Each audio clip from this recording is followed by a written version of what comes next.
Good morning, and welcome to Making Sense of It. This program is our gift to you from the Glasser Institute for Choice Theory. I am Mona Duncan, and welcome everyone, whether you are watching now or later. The purpose of this program is to let you know of the gifting of Dr. Glasser and his genius that really makes life so much more easy and entertaining and fun and needs fulfilling. And so each week we have a member that is at least certified or even an instructor with the Glasser Institute that presents one of his concepts and how they use it in their individual life. So our speaker today is senior faculty, and it is Wendall Walker, and his topic title is Statements Incompatible with Choice Theory. So Wendall, that sounds very interesting. I'm looking forward to this. Thank you very much. Thank you very much for being here. Well, turn it over to you. Okay. Well, the thing is, people that are fairly versed in choice theory, all this stuff will be familiar to them. Maybe they haven't put it together in this little package, so to speak, but it's exciting. Just quickly, we all know that Dr. Glasser started off kind of developing a counseling style, and at some time or another, people asked him what it called it, and then he came up with reality therapy. But it truly was just the methodology of effectively counseling and helping the problem. It didn't have much of a theoretical or psychological base to it, but it was highly effective in the correction setting and addictions and what have you. And then somewhere down the road, golly, one of you may remember, someone introduced him to William Powers, and Powers' version of control theory. And then, and my understanding is that Glasser went to Chicago, and spent time with Powers. A funny story, hi Nancy. A funny story that I heard was that as Glasser was talking with Powers and was trying to set up a meeting in Chicago, Powers maybe put him off until he sort of vetted him. You know, it's a term we use in the political process now. And Powers' wife was a librarian. And so she said to William Powers, she said, yeah, this is a guy and he's written books. So he's got something to offer. And so, but there was a hesitancy, and that makes sense. If you're got a lot going on, you don't just spend your time any and every way. I think Glasser got exposed to Powers' control theory, behavior, the control of perception, and then really just ingested it, and it became, and actually it became kind of an understandable foundation of why reality therapy was working so well. And then Glasser wrote the book Stations of the Mind. If you talk to oh God, if you talk to Ron in Montgomery, he loves the book Stations of the Mind. There was a time when Glasser said, don't read that anymore, just go directly to control theory or not choice theory. But then after Stations of the Mind, then later Glasser wrote the book with the black glossy cover, Control Theory. And that was a wonderful book. And later the decision to change the name to choice theory. And in all of that evolution, Glasser started talking about why the need to for a new kind of a psychology or understanding of human behavior. And I've got a nice, I say a nice handout. It came from Glasser, a technical progress versus human progress. And Glasser said to us, we've been willing to accept and involved in technical progress over the years, but not in human progress. And he shows a nice diagram of technical progress going way up, and human progress almost flatlining, hardly anything at all, as indicated by all the human problems that were there too.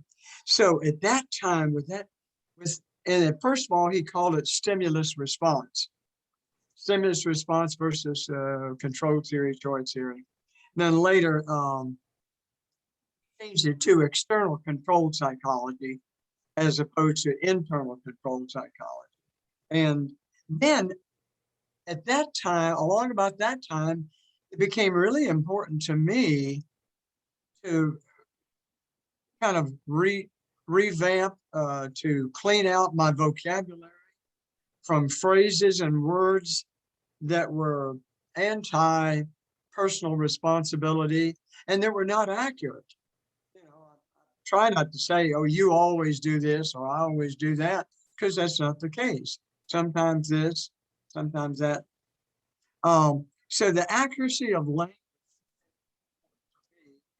tried to work at it myself and change phrases. And then I was observing others, and I would write a lot of stuff down and then put together a handout on it. And so I've got some statements, and you'll think of 50 of them yourself, that I say are incompatible with choice theory. And I'm going to go through 10, 12, 15 of them kind of quickly. I'm starting out with one of my favorites. You call an office or a place, and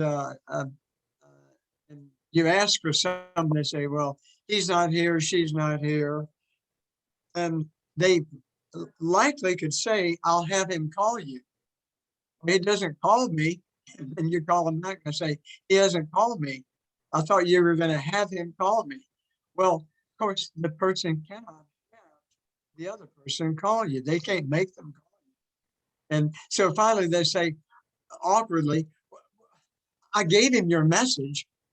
Okay. And that's what they should have said in the first place. Yeah, Mr. Walker, I'll be glad to give, Dr. Duncan your message.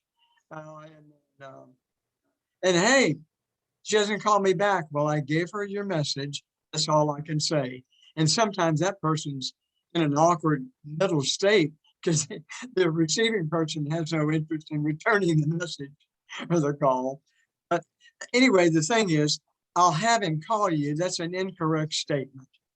And it's like making or control over, and the person doesn't have control over that. So I'll try to, I'm looking for alternate ways of doing that. I'll give him your message.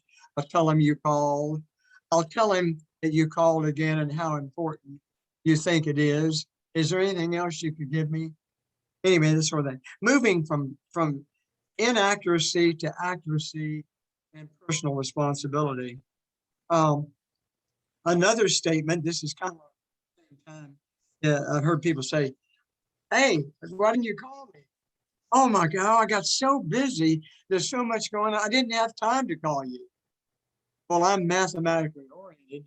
There are 1,440 minutes in a day.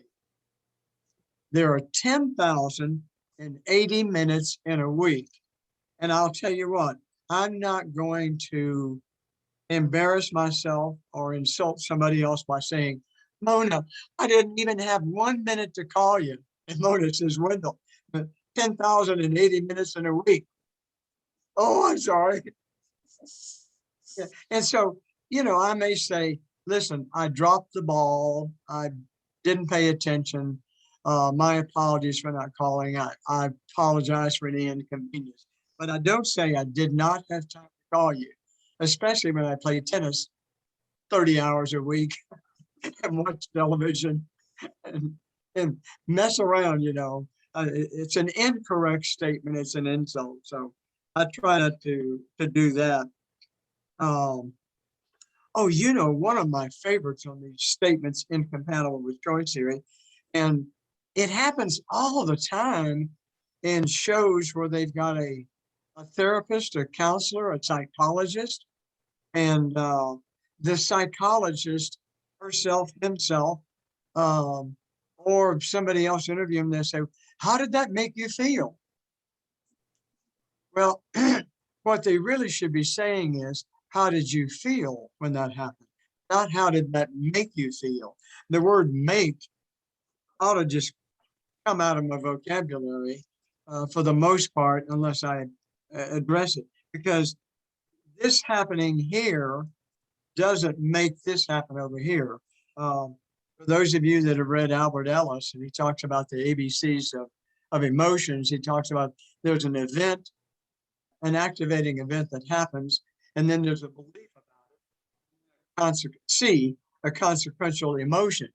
And that's taken right from, I think the philosopher Epictetus said, it's not the events that disturb us, but it's how we perceive them to be.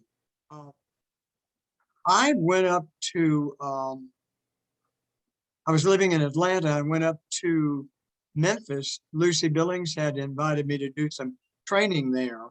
And I went up there it was just right around the 9/11, maybe the following weekend or something another. And wait, lost track. Oh, and of course, then later on, there was the I know where I'm going now.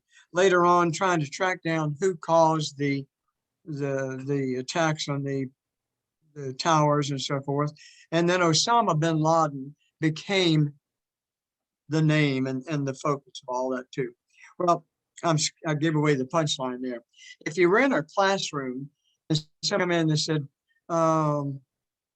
Miss Duncan, turn on the television quickly for you and all the students. Oh, there's been an assassination in the world. And he might start going, oh, an assassination, that's terrible.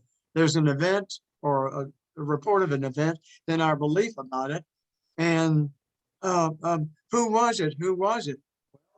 There was a time when people said it was John F. Kennedy, or it was Bobby Kennedy, or Martin Luther King on the 4th of April, 1968.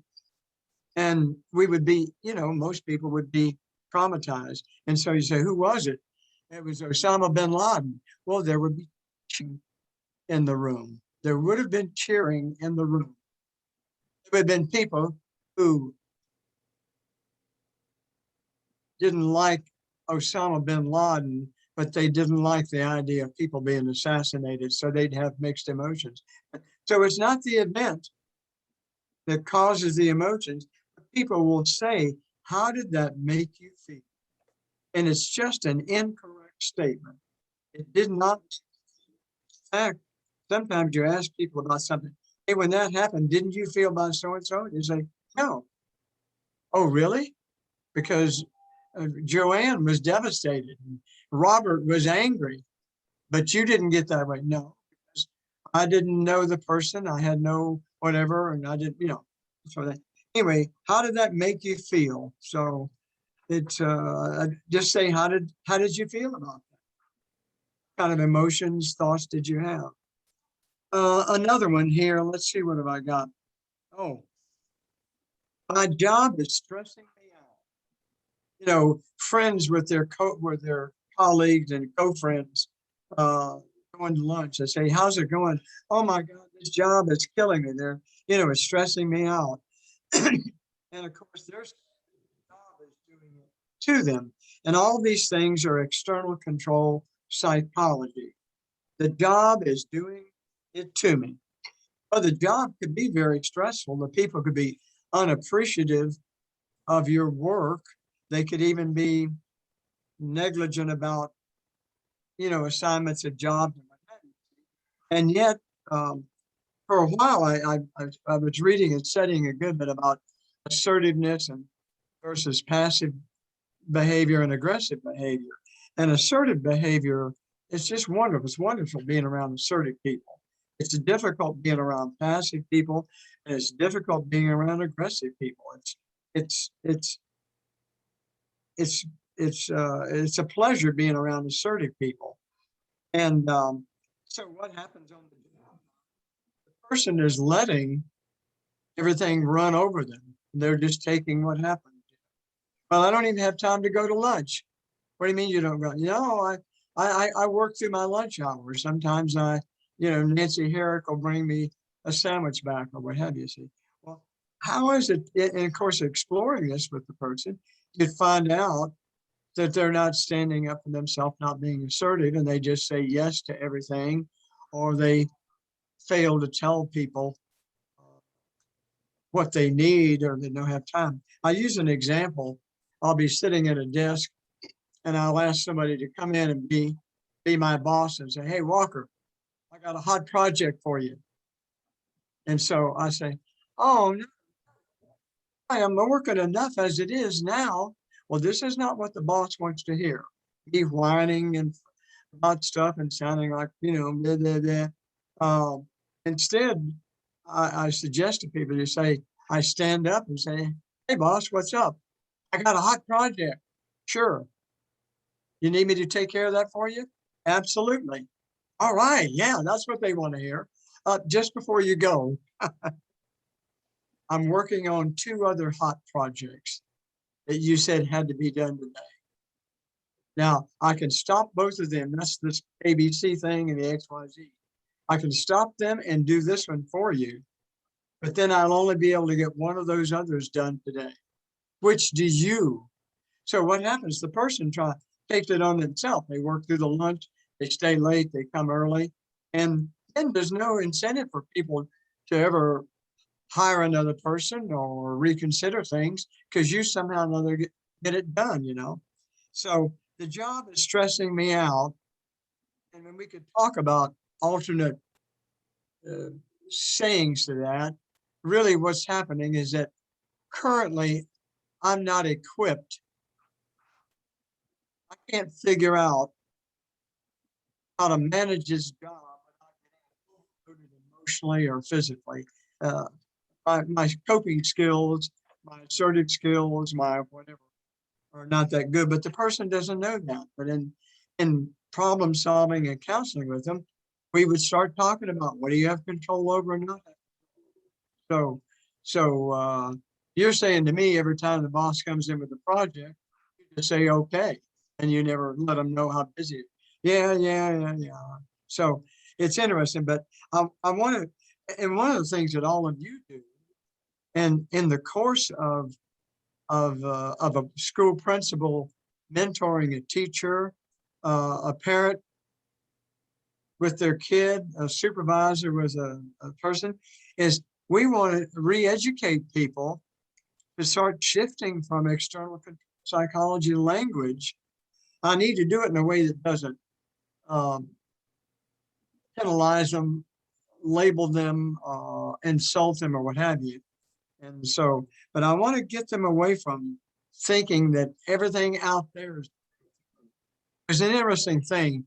I'm, some of you know I'm an ABD. I was in a doctoral program in counseling in Atlanta, and I did everything. I did 1,000 things. I did not do the dissertation. So that's what that, in case you don't know the term ABD, all but dissertation. And so I'm not Dr. Walker. I even made up some sample business cards at one time with it on there. Seeing my name on the card might be incentive for me to go. But I did try a project, a research project, and it was using an instrument about locus of control. A lot of you have probably heard it through the years with all your exposure to different things. Locus of control. But Glasser had, that was not a term that kind of resonated with him on his repertoire, because I would ask him, and there were 2 people, Nowicki and Strickland, I think they were in the Atlanta area, that had developed a 50-question locus of control questionnaire.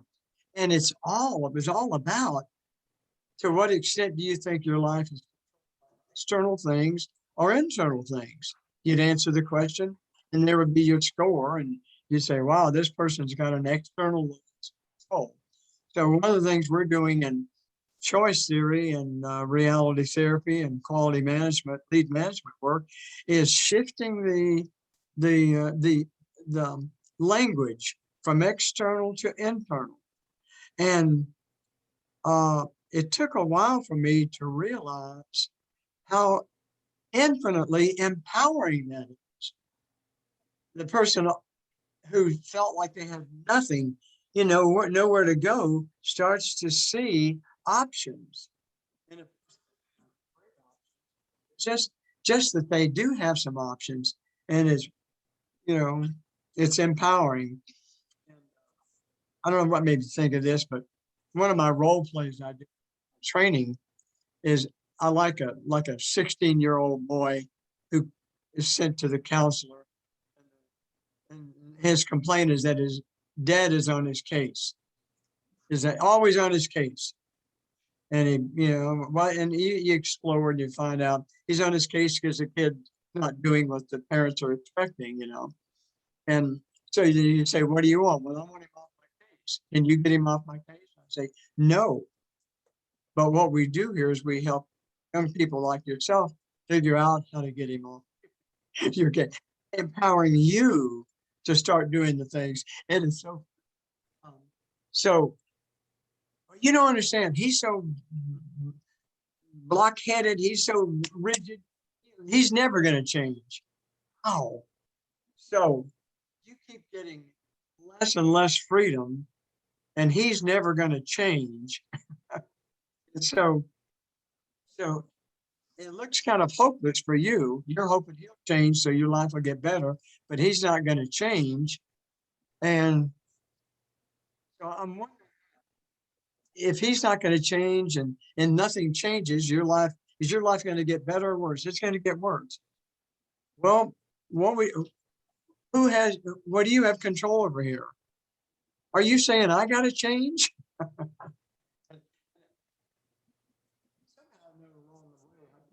I said, no, you don't have to change. Because at first I think it would be too much for you. I said, no, just keep doing what you're doing. No, I don't like that. And then they come around to the idea, if things are going to get better in their life, they are going to have to do something different. So this whole thing, shifting from external control to internal control or internal locus of control, is so important. That's why the language. Another statement I have on my, actually I don't have it on here. I wrote it on last night. I'll say to somebody, I used to say to somebody, I'm finishing whatever we're doing here, and I say, I have to go now. And it makes sense. It doesn't sound drastic. And maybe I'm playing tennis. Stay for the last 3 games. Well, no, I have to go now. And have to go seems to, hi Yolanda, seems to indicate that I have no choice. And what we're hoping to do over time with ourselves and with other people is slowly kind of help them to understand that they do have some choices. May not always, but they do have some choices. But to say I have to go now is really not accurate. I might say I've got an 11 o'clock, a 12 o'clock appointment, and I want to be there on time, so I'm going to go now. Yeah. Yeah. And I thought of this silly little thing. One time another person says, I say, hey, where are you going, Larry? I have to go now. Well, Larry, because I got so-and-so. Well, Larry, if I gave you $100 to stay for another 15 minutes, to make a phone call, I can say, oh, I thought you had to go.